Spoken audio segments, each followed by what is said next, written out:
Minister, today's report by the Society of Chartered Surveyors on the cost of new housing delivery lays bare the depths of the housing crisis. The cost of new build homes has gone through the roof. In the Greater Dublin area, which includes counties Dublin, Kildare, Meath and Wicklow, the average cost of a new build home is now more than €461,000. That's an increase of €90,000 since you and your government took office 3 years ago. Minister, average earnings in Dublin alone are less than €37,000. And what this means is that the vast majority of workers and families in the Greater Dublin area have no chance, no hope of being able to afford to purchase a new build home under this government.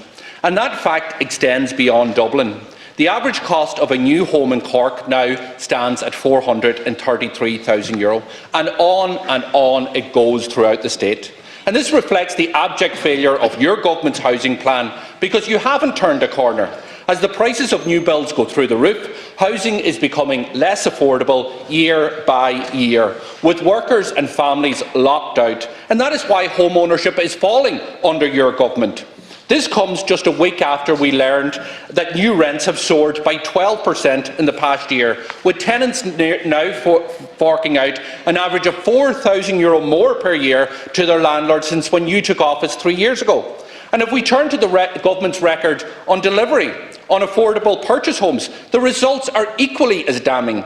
0 affordable homes delivered in 2020, 0 affordable homes delivered in 2021, only 323 homes delivered in 2022, and only 101 affordable homes delivered in the first half of this year. And are they even affordable, Minister? In areas of South Dublin, the price of these affordable purchase homes range between €408,000 to €435,000. So judging by this record, it seems that everybody knows that we're in the grip of a housing crisis except this government. And is it any wonder that the Banking and Payment Federation's latest mortgage report found that the average first-time buyer's age now has risen to 35, the oldest since records began? And Minister, is it any wonder that home ownership is falling under your government? Is it any wonder that generations of our people are losing hope and looking to build a life and future abroad? So today's findings by the Society of Chartered Surveyors lays bare the failure of this government's housing policies. Prices continue to rise, homes are less affordable, rents continue to soar, home ownership is becoming more difficult, more distant and more expensive for an entire generation. And Minister, what is your response to this government's report today? What responsibility do you take for this staggering rise in house costs? And what are you going to do to change direction and deliver affordable homes for workers and families? Because this is happening on your watch. You are the Minister for Housing that is overseeing the largest increases in rents since records began. House prices have gone up now €90,000 since you have taken office, and it now takes in the Greater Dublin area a family to have a joint income of €127,000 to be able to purchase a home. That is why home ownership is dropping under your government. That is why your plan is failing. That is why people are giving up hope in you and your government. Ceann Comhairle Nish an Éireann dús cai mé rá go bhfuil ar plan ag obair. Tá sé go obair Nish, níl gach duine ghnó é fós. Tá go mar trícha míle tí nua an uirí. Agus tá míad ábalta tá cinnte níos mó mar sin a dhéanamh an bliain seo. An uirí tá go mar níos mó tithe sosialta ná mar a bhí le 50 bliana. And arís tá cinnte go bé míad ábalta níos mó ná sin a dhéanamh imlína. Tí ar pláis réisiúnta le ceannach den céadúir le 5 bliana déag. Den céadúir riamh tí a ligean ar cíos ar pláis réisiúnta freisin tríd an cost rental scheme. Níos mó ná 25 míle ceannaitheoirí ar ceadúra mortgageáistí an uirí freisin. An tá cinnte freisin go déanamh níos mó mar sin imlína seo. Tá sé sin an Éireann. Tá arflean tíocht de cach ag obair fós. A níl flean ag sin féin, níl ein flean ar curbe. Níl ein flean cosúil le tíocht de cach freisin.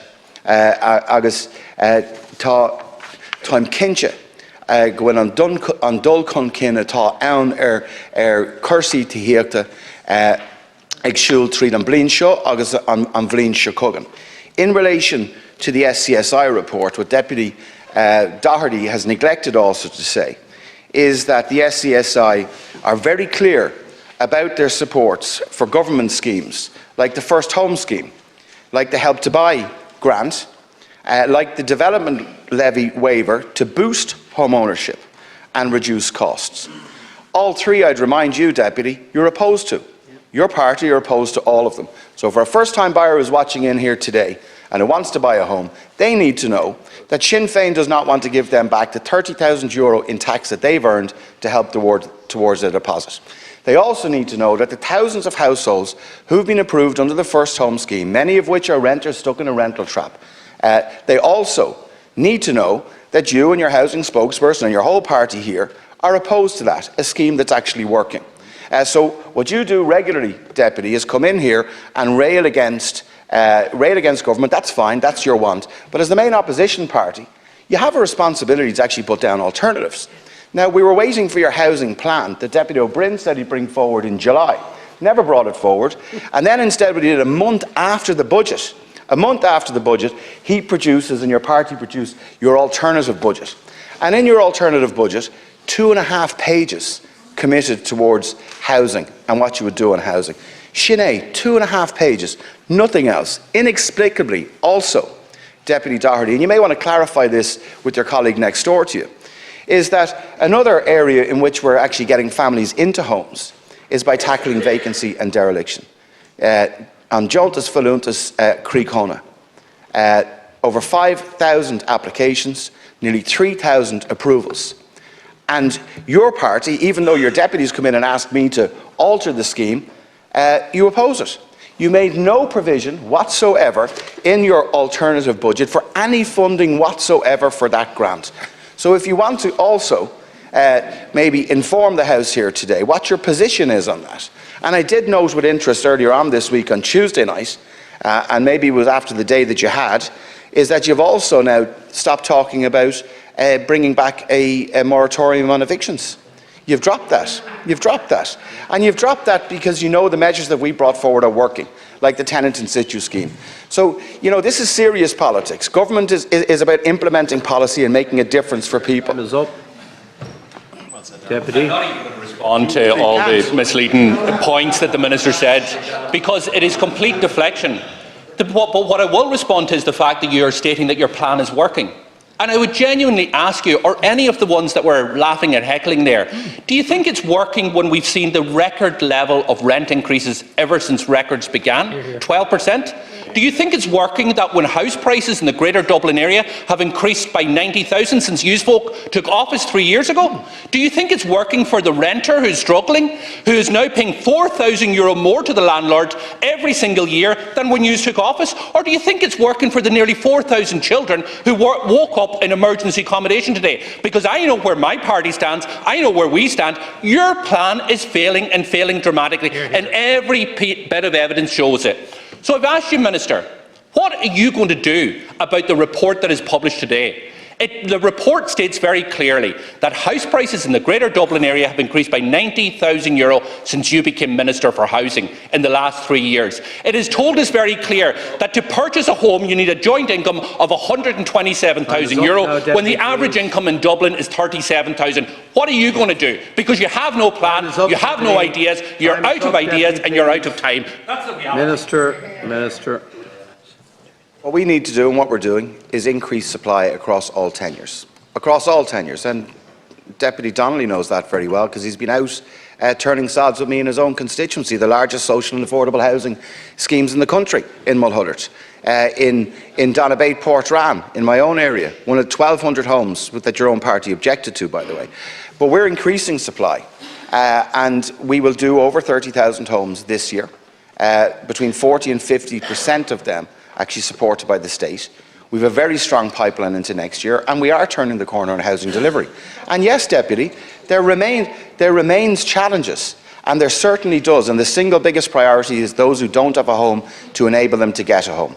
But on every measure we've brought forward, all you've done is oppose them. Land Development Agency delivering homes this year, hundreds of homes and thousands next year, you're against it. All the grants available to first-time buyers, you're against them, all of them.